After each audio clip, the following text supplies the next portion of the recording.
Hey guys, how's it going? This is Natnator, and welcome back to another creepypasta story. This one's a creepy sci-fi story titled In From the Cold. Now as always, turn out the lights, get comfortable, and let the story begin. Alex sat in the cold blue glow of the steel chamber, monitors projecting their indecision between camera views outside the small compound. Each switch depicting the bright light of the lunar sands under floodlight, and the unrelenting black of the empty space above. Life in the small research station was similarly dark, oppressively quiet, with nothing but the clicks of recording equipment, inconsistent hums from computer systems, and faint. The sharp noise from down the hall pierced the envelope of sound that had wrapped Alec in the monitoring room, and the startle had his heart thumping up in his throat. The dizzying adrenaline surge started to calm as he figured one of the backup tapes had probably been vibrated off a shelf by the machinery nearby. Solitary life in a research station had eroded Alec's sense of tidiness, and piles were the easiest sorting method for his work. He turned his attention back to the screens. The wide screen to the left was depicting a grid of all camera views in a small format.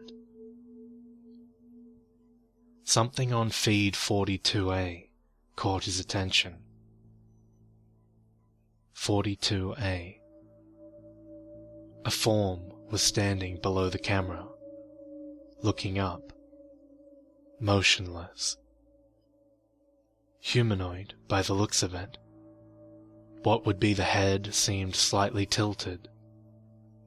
Alec brought it up on the center view to get a better look, and felt his stomach twist violently in fear. It was standing still, staring with empty sockets amid a freeze-dried and cracked face of blue skin. It was morbidly recognizable. Just enough facial features of his late assistant to make him remember the accident, the airlock seal, and the guilt, the attempt to bury the evidence, and the endless solitude that had resulted. The tilt, obscenely fatal in its arrangement, was due to a neck fracture that had been sustained when the compartment depressurized. The eyes had burst or shriveled with the change. Alec was never sure. He didn't want to think about it when he had put on his suit and driven the corpse out into the dunes, the direction faced by camera 42A. He had looked at the flash-frozen skin and abhorrent shapes from the pressure change as little as possible. But now he was staring right into the same grotesque death that had decided to come back. Why? And why was the body just standing there, staring, so motionless, so frozen? Frozen? Frozen! It wasn't standing still. The feed was frozen. The timestamp on the video wasn't moving. It was stuck at 16:25. Alec's fears and mind raced as he looked to the right to check the current clock. 16:40. The noise, the time, the rest of the feeds. Those that were live hadn't shown anything. Alec began to panic. There was an airlock near 42A, one of a pair. The sister airlock had been his assistant's coffin. He brought up the access logs, noting with dread that all access keypads had been left active, as there had never been anything to keep out. No one knew the codes but the two researchers. 1628. Access granted. Login S. Richards. Code accepted. Inside. It had gained entry 12 minutes ago. No, wait, not inside, breathed Alec with limited relief. There was no subsequent entry for the inner door. It was still in the airlock. The noise must be it beating on the door. He knew he had to engage the manual lock. Keep it out. Maybe it would leave.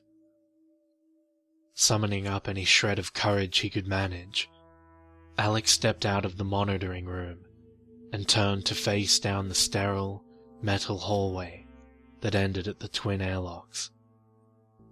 The black sheen of the thick internal security barrier covered the left entry, while the functional right door sat uncovered, naked and foreboding. The frosted, thick plexiglass porthole was empty. No hollow eyes, no broken neck or blue flaky skin staring back at him like with the camera. Just silence and solitude. The silence. The staccato death knell had stopped. Unsure of what this meant, Alec walked towards the door.